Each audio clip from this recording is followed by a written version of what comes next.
Hey man, do you know where I can find some horsepower? Not here. Well, why not? You got no engines, Ted. I do know where you can find some. Would it happen to be on my shirt? I heard there's some in the hills up there.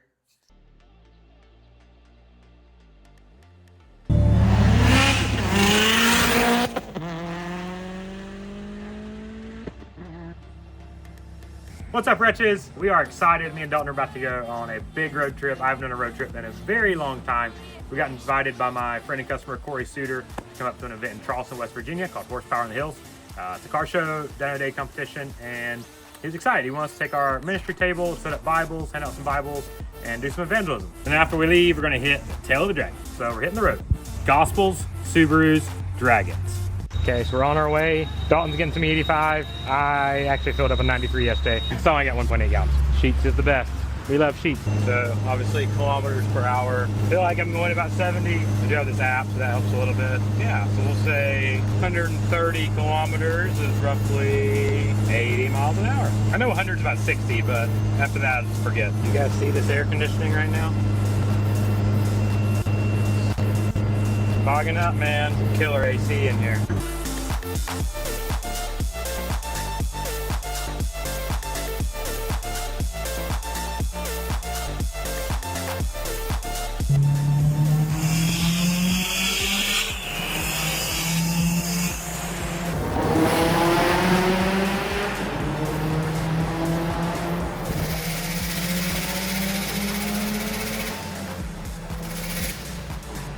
I feel like I'm in Kingarawa, Japan or something.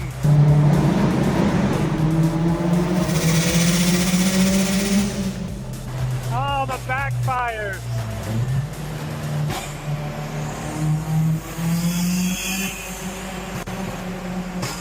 Oh, I need it rolling anti-lag actually.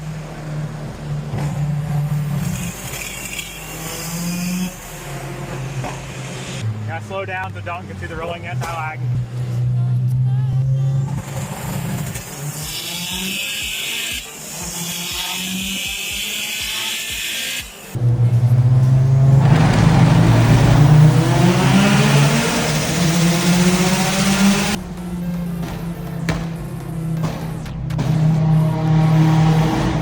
I might go in temps only 188. We're fine. That'll wake you up. Yeah, that's the real experience. I feel like I need to check the gauges on my car, make sure it's not blowing up. That is a very surreal experience. It's hard to explain. My adrenaline is like I'm racing on the road to Atlanta right now. You know, just pumping. But it's just different. Up until today, I haven't gone through a tunnel like that. 8-9 years. We still have oil pressure. We have 66 pounds of oil pressure. I haven't blown it up yet. I do have a new engine sitting at the top. So the engine has to last through this video. This has been an awesome experience so far. We're about to drive to Charleston, South Carolina tomorrow for a wedding. My good old buddy Brent. No dumping your Subaru rod bearings all over the interstate. Wow. That's like America. Those are the men that build America. Real men of genius. Full road. Like a little wet. My car's not technically aligned. We put these coilovers on. Like literally the test drive 5 minutes later, after paying my friend Garrison to fix our quarter panel, I hit a pothole. I didn't even, the bumps, it was great. I was like, man, this thing drives great. But then we hit a pothole and I busted that. So I didn't really want to drive the car a ton. He actually just put some super glue on it and a screw. That was totally my idea. I wanted him to fix it for real, but he had a baby and it was gonna be like 4 months. See, look, there's my random fuel pump thing again. 15. Maybe I should put it in 6th gear.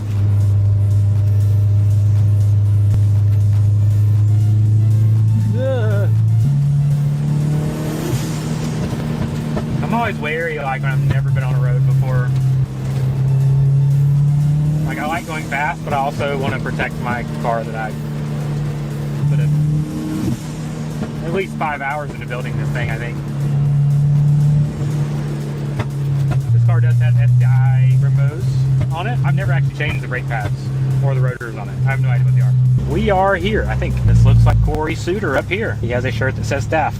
And we were technically supposed to be here like 2 hours ago. So, Rylan, I miss you, buddy. Hello. Hey, man. How are you? Good. Another Mustang.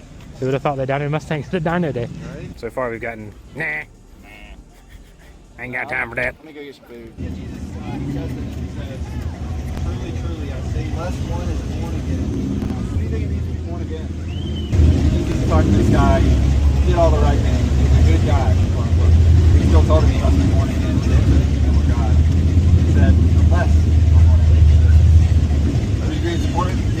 First John is a short book. It's only 5 chapters. And there's 4 or 5 things that John writes that are evidence of someone being born again.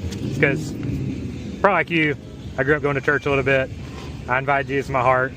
They told me I got baptized. They told me I was a Christian. Told me I was going to heaven. Yippee, right? Right. But if I would have read First John, it talks about this is what's true of someone who is truly a Christian, someone who's truly been born again. And not a single one of these things describe my life.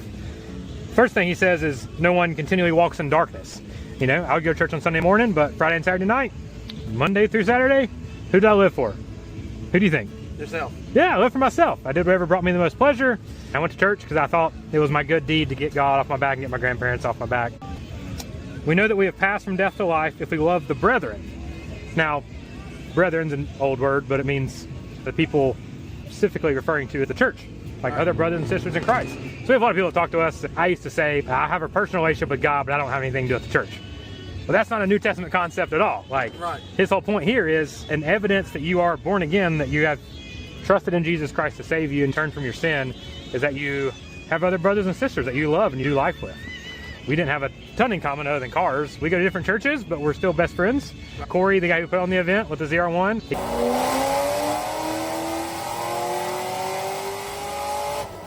he supports our ministry. We talk, he gets our newsletters. He was like, I want to come, I want you to work on my car because we have the same faith. Right. But just basically there's a bunch of different tests in the book of First John. How do you know if you have eternal life? Because according to Jesus, unless this has happened to you, you're not going to heaven. Right. And this guy was really good. He was really nice. If we walked around, how many people here do you think would say they're a good person? Probably not even half, probably. You don't think so? Nope. I haven't asked everyone here, but most of the people I have asked, they have said they're good people.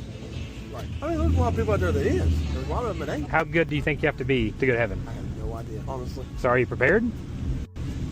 No, I don't guess. I really ain't. I don't reckon. Do you want to be? Eventually. Well, I'll leave you with this. So Jesus said you must be perfect as your Heavenly Father is perfect. So according to Jesus, no one's good enough. You're not good enough. I'm not good. This guy's not good enough. Pope's not good enough. No one's good enough. Because God's standard is the 10 Commandments. And if you've ever lied, then you're a liar. And you've already broken the commandments. You're not good enough to get in. Christianity different than all other world religions is every other religion says that you sin, you have issues. But if you just do these things, you say your Hail Marys, you go to church, God will forgive you. You absolve your sins. Right. Christianity says you don't have the power to absolve your sins. You can't be good enough. Right. That's why Jesus came and lived the perfect life. He never broke any of God's law. He lived a perfect life and died in our place as a substitute. I've been a car guy for a long time. I'd grown up in church, but I thought I was a good person, and I did the church thing on Sunday, and I partied Friday and Saturday. A guy invited me to a car show and then invited me to church through it. That was the first time I ever read Romans and saw that I was not a good person, and that I needed all that Jesus had, not just what he has to offer us. Yeah. So, like, that's great. We have 9 answers now. No, 10. Only got 2 pedals.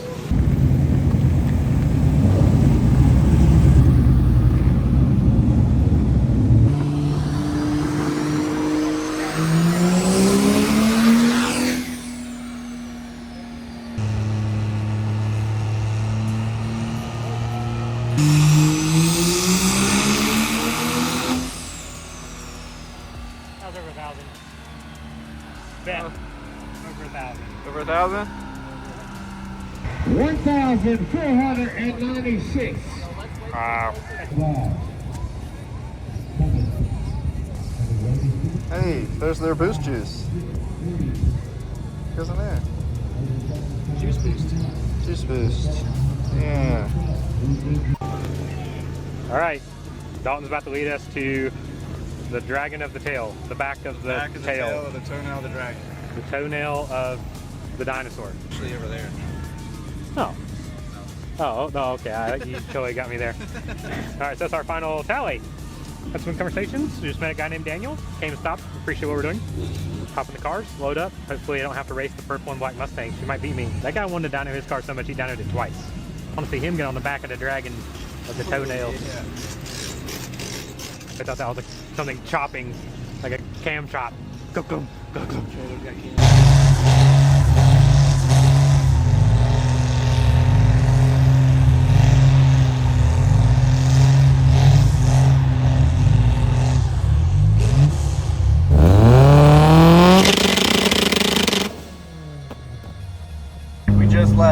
West Virginia. We just left Horsepower in the Hill. That was a great event. A lot of cars on the dyno. We had a lot of conversations with people. I noticed a lot of people were more receptive of not just completely walking away at first. We've had a great trip so far. We got to go through 2 tunnels, which was pretty nice. I've never driven one of my cars through a tunnel like that. So it was a pretty cool experience. We got to feel like we were in Japan for a little bit.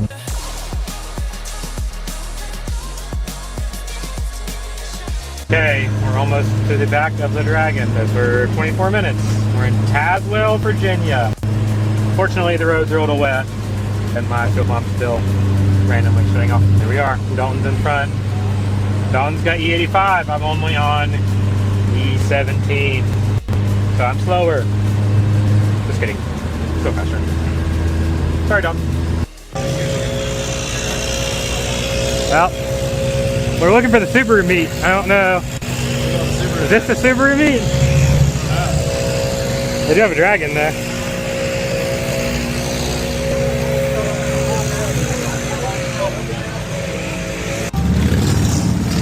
Papa Willie! Pretty sure I left my key in my car. Yeah, it's still dinging. All right, we're getting out of here. Oh man, I wanted to hit rolling anti-lag.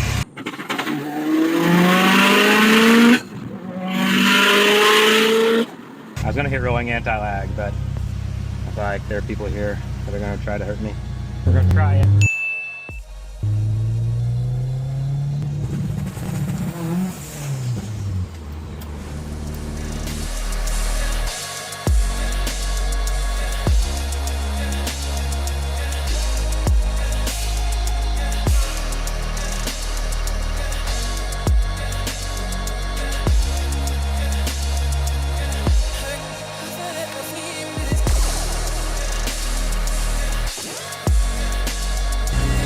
You know, back in my younger days, I would have just called in this guy's license plate to like the Virginia Highway Patrol and be like, this guy's driving crazy.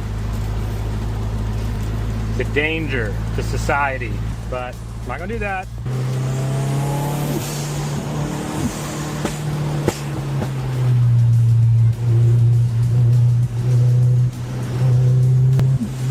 Hi, Dodge truck.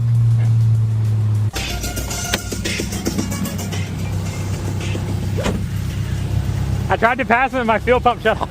Oh, really? I don't know what you So I'm like,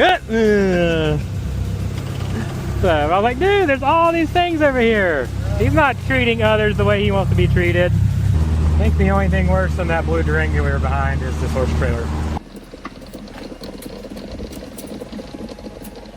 He's trying to boil eggs. Gonna hang your thing.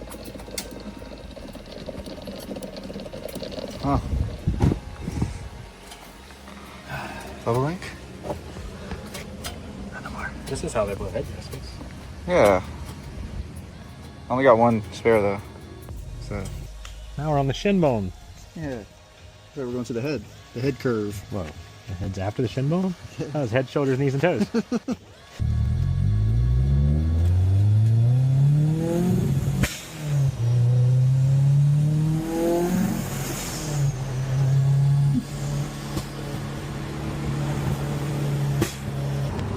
I'm just coasting because we got this car in front of us. So, cool little spot.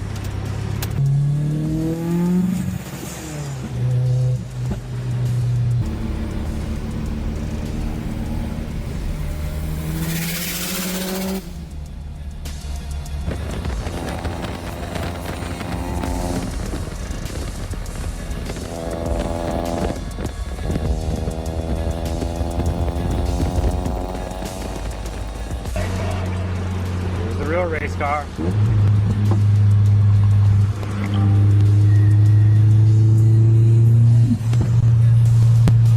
Subaru following us. Oh man, it's got a wing. Oh no, I don't have a wing. Oh man, it's still behind us. Oh no, how are we gonna get away? All right guys, so we made it back to North Carolina. Had a few issues, but we didn't blow it up. No blown head gaskets or rod bearings or harmed in the making of this video. We made lots of memories, got to share the gospel. We're about to make this thing the nicest and nastiest Subaru Forester of all time. So stay tuned to the next episode of our build series on the Daddy Bike.